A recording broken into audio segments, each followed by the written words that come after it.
Bonjour tout le monde, donc aujourd'hui je vous fais une vidéo sur le teint puisque un maquillage réussi commence d'abord par un teint parfait.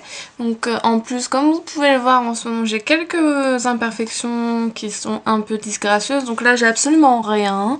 Donc j'ai des taches de rousseur, je suis très claire de peau, j'ai des cernes peu marquées mais bon, qui méritent quand même un petit travail.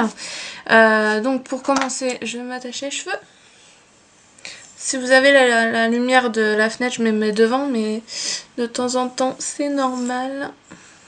Bah, je vais essayer de régler, mais je peux pas faire autrement. Voilà. Donc, hop. Donc pour commencer le teint, il faut toujours mettre une crème de jour le matin. Donc une crème de soin, c'est une parfaite base pour le maquillage. Ça va protéger votre peau, l'hydrater et votre maquillage ne sera que plus joli. Donc pour commencer, je vais mettre mon fond de teint. Donc c'est le 220 Fit Me de chez Je mets Maybelline que j'utilise en ce moment. Qui est un tout petit peu foncé pour moi mais qui ne laisse pas de traces, donc la démarcation ne se voit pas, donc il est quand même très bien. Moi j'aime bien les textures qui sont plutôt légères, donc j'en mets une pompe sur le dos de ma main. Je vais prendre mon Powder Blush ELF, donc qui est un pinceau comme ceci, rond avec des poils bien fournis, denses et plats. Je vais venir hop tremper mon pinceau, faire quelques petites touches un peu partout, donc sur le front, les joues, le nez. Et ensuite je vais venir étaler tout ça. Donc, comme vous pouvez le voir, c'est beaucoup plus foncé que ma peau.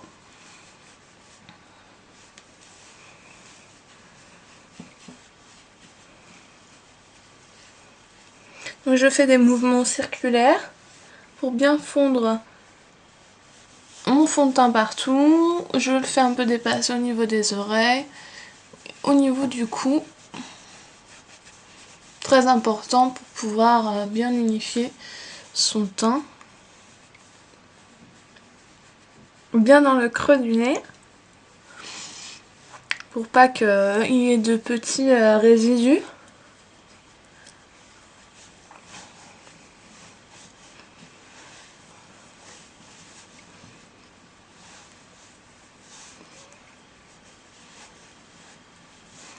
Et donc voilà.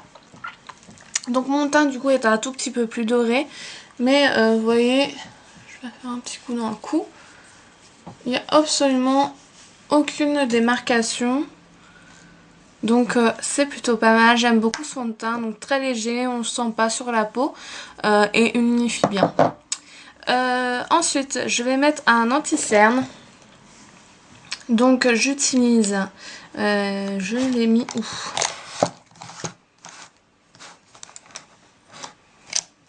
Je ne le trouve pas. Pour continuer, je vais mettre mon anti-cerne. Donc c'est le Dream Really Touch de chez Je mets Maybelline. Donc ce sont des produits que j'ai reçus gratuitement avec le site We Love Makeup en postant des vidéos. D'ailleurs je vous incite à aller voir ce site puisque vous pouvez gagner régulièrement des produits, donc c'est intéressant. De plus c'est une communauté qui parle exclusivement de make-up, donc si vous êtes passionné comme moi, ça peut être sympa de discuter avec ces personnes là. Et donc vous avez différents thèmes, donc vous pouvez poster vos vidéos de YouTube par exemple, vous pouvez lancer des discussions qui vous intéressent ou des questions à poser, et vous pouvez mettre des photos de vos looks aussi qui sont assez intéressants, ainsi que participer à des concours. Donc je vous incite à aller sur ce site et je vous mettrai le lien dans la barre d'infos. Donc il se présente comme ceci, je le tourne, donc en fait c'est un embout pinceau, vous tournez et donc vous avez le produit. Alors je vais en mettre au niveau des cernes et là, parce que moi si vous voyez j'ai les veines apparentes et j'ai les creux qui sont un peu foncés aussi, donc j'en mets un peu de ce côté là. Alors sur le contour du nez, parce qu'on a souvent des petites rougeurs, et au niveau des imperfections bien sûr. Vous pouvez aussi très bien en mettre sur le coin de la bouche, mais moi j'ai pas spécialement les coins de la bouche rouges, voilà. Mais pas mal d'imperfections en ce moment. Donc voilà, ça me paraît correct. Ensuite, on vient tapoter la matière, ne pas l'étaler surtout, puisqu'on veut garder le plus de couvrance possible, surtout sur les imperfections. Si vous étalez, la couche sera plus fine et forcément ça risque de se voir.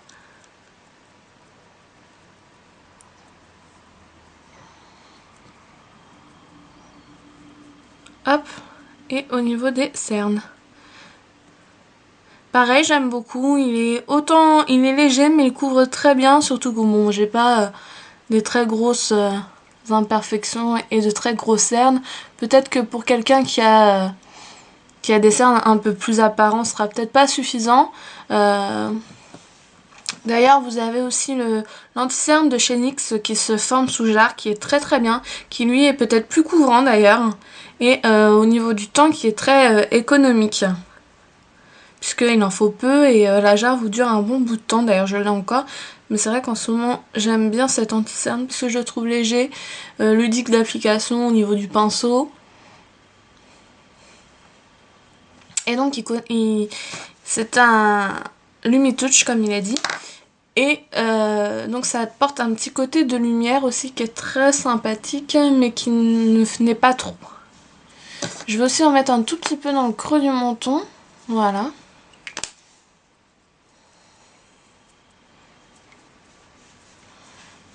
Donc voilà, mon teint est plutôt unifié. Et vous voyez bien que les imperfections se voient quand même beaucoup moins. Donc pour finir, enfin pour continuer, je vais poudrer avec la Sergio Alvarez. Donc c'est une poudre libre. La poudre libre va permettre de fixer votre maquillage, matifier votre peau si vous avez une peau plutôt mixte à grasse. Vous donner un effet peau de pêche. Moi j'aime beaucoup. Et c'est vrai que du coup le maquillage tient pratiquement donc toute la journée. Hein. Après c'est sûr que si vous faites un marathon ou autre, voilà c'est pas top. Enfin ça va pas rester quoi, mais ça permet de très très bien fixer le maquillage. Et encore une fois, d'unifier encore un peu plus votre peau. De flouter tout ce qui est pores. Parce que moi j'ai les pores quand même plutôt dilatés, vous allez peut-être pas le voir à la caméra. Et ça c'est quelque chose qui me gêne vraiment. Mais bon. Donc je l'applique avec la houppette en tapotant. Hop.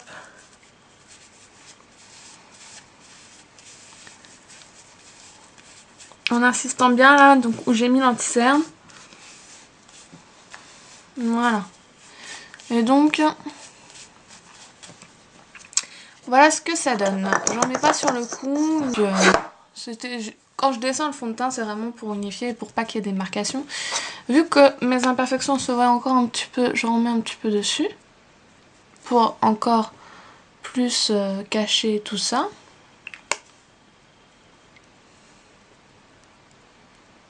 Voilà. Qui permet une meilleure couvrance encore. Puis au cours de la journée, si jamais l'anti-cerne s'en va un petit peu, j'en remettrai et le tour sera joué. Donc ça c'est fait. Ensuite je vais prendre une poudre bronzante Kiko. Donc c'est la 200 Silky Touch Bronzer Beige Shine. Donc c'est la collection Chic Chalet il me semble. C'est pas la Light Impulse, non c'est Chic Chalet. Donc voilà comment ça se présente. Donc vous avez un côté illuminateur et un côté bronzer. Je vais prendre mon pinceau, je le fais voler, mon pinceau blush ELF professionnel dans la gamme à 1 €. Moi je le trouve très bien parce que je le trouve fin. Il est plutôt fin. Par exemple, est-ce que j'ai mon pinceau blush à portée de main? Non. Mon pinceau Sephora est quand même plus épais que celui-ci. Donc je trouve que pour le creux, il est beaucoup plus précis. Je l'utilise aussi pour mettre le blush, mais c'est vrai que je le trouve très sympa. Donc, j'ai mis mon ongle dedans, super. Alors, je vais prendre que le bronzer. Et l'appliquer dans le creux de la joue.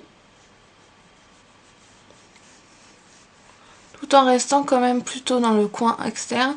Et en remontant en fait. J'estompe au niveau des tempes.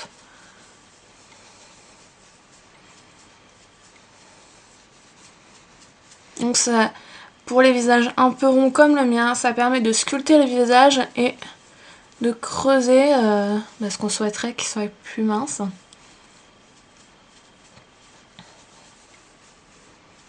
Voilà. Si après on estime que c'est pas assez estompé, on revient avec un kabuki. Hein. Hop.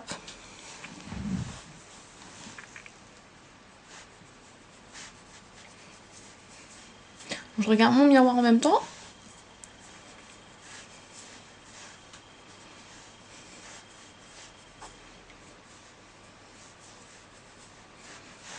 Donc hop. Voilà. Je vais en mettre aussi au niveau du menton en dessous. Là où se loge le double menton.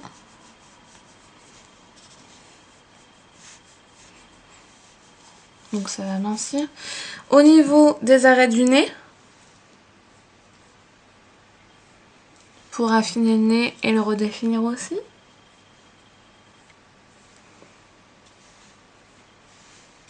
Le bout. Voilà. Ensuite, j'en mets pas au niveau du front parce que vu que j'ai une frange, ça sert à rien, ça c'est caché. Donc je vais prendre mon kabuki qui est rose comme ceci. Donc c'est le kabuki de chez Coastal Scents qui est hyper doux, dense, perd pas ses poils. Je le trouve vraiment très très bien. Donc et on estompe encore un peu plus. Je trouve que c'est plus pratique pour estomper un kabuki, mais vraiment pour que ce soit plus léger et beaucoup plus naturel.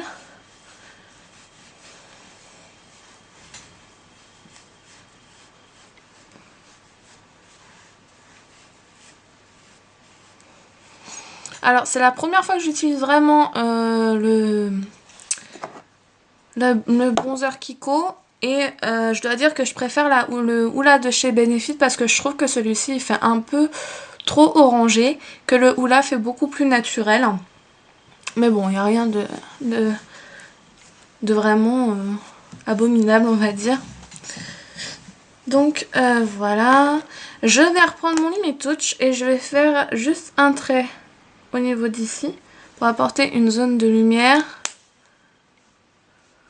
Voilà.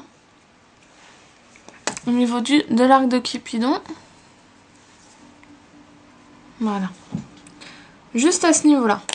Parce qu'après, je vais revenir mettre un illuminateur.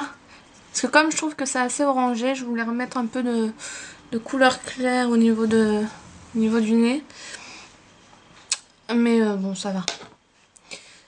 Donc ensuite, je vais prendre un blush. Donc je vais prendre le blush de chez NYX qui est le Ibiza 02. J'aurais pu très bien utiliser le bronzer qui était avec, mais je voulais tester le Kiko vraiment officiellement parce que bon, j'ai jamais vraiment testé. Voilà, et je vais prendre cette couleur-ci qui est un rose assez flash, mais on va le travailler tout en douceur avec le même pinceau que tout à l'heure, le pinceau blush de chez ELF.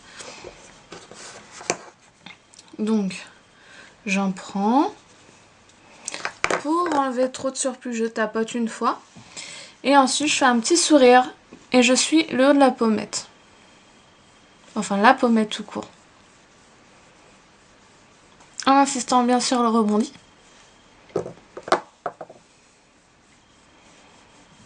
Et pareil, je fonds au niveau des tempes. J'aime bien faire ça, fondre au niveau des tempes, pardon. Je sais pas, c'est comme ça. Voilà.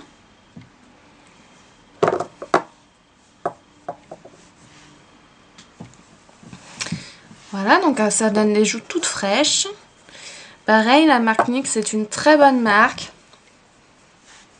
Ils font des choses très pigmentées, que ce soit sur les fards à paupières, au niveau des blushs. C'est pour ça que je tapote toujours une fois, même s'il faut que j'y aille plusieurs fois, je préfère tapoter une fois et y aller plusieurs fois que de me retrouver rose flashy en mettre trop, quoi.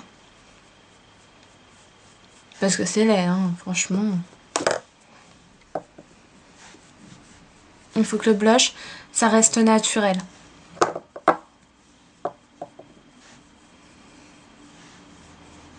Et j'en mets toujours un petit peu sur le bout du nez et en haut. Donc voilà. Ça donne quand même tout de suite meilleure mine. Et ça donne un côté très frais qui est très joli. Donc ensuite je reprends ma palette Kiko. Cette fois-ci je vais prendre dans l'enlumineur, qui est donc le beige qui est juste là. Et je vais en mettre au niveau du haut des pommettes.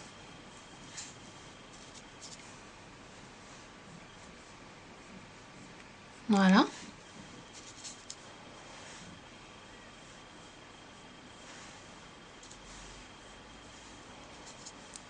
En haut du nez. Pas au bout, hein, parce que bon, j'ai la peau un peu grasse, donc ça brille un peu déjà. Mais j'aime bien le côté brillant, mais pas gras, quoi. Au niveau du front, même si ça se voit pas spécialement, au niveau du menton. Et hop, un petit peu au niveau de l'arc de Cupidon. Hop, donc, bah voilà pour le teint. Un peu chiant avec la frange qui se barre en cacahuète. Mais donc voilà mon teint fait. Donc des petites joues toutes roses. Voilà, le blush. Alors j'utilise pas forcément donc le Kiko, j'utilise plutôt le Hoola. Donc là c'est ma routine teint. Mais comme je recommence une nouvelle chaîne, je commence quand même par les bases du maquillage. Donc voilà. Mon teint est unifié, donc on voit toujours mes taches de rousseur, donc c'est quand même, c'est un fond de teint qui est léger, et j'ai pas l'intention de les cacher non plus, parce que certes quand j'étais petite c'était quelque chose qui me complexait, mais autant maintenant j'aime beaucoup, et je préfère qu'on les voit, puis j'ai pas trop un sale teint, donc je suis pas forcée de le cacher à fond, et donc vous voyez les imperfections qui ont beaucoup diminué. Voilà. Donc j'espère que cette petite vidéo sur mon teint vous aura plu. Je vous fais des très très gros bisous et je vous dis à bientôt pour une prochaine vidéo. Bye bye les filles.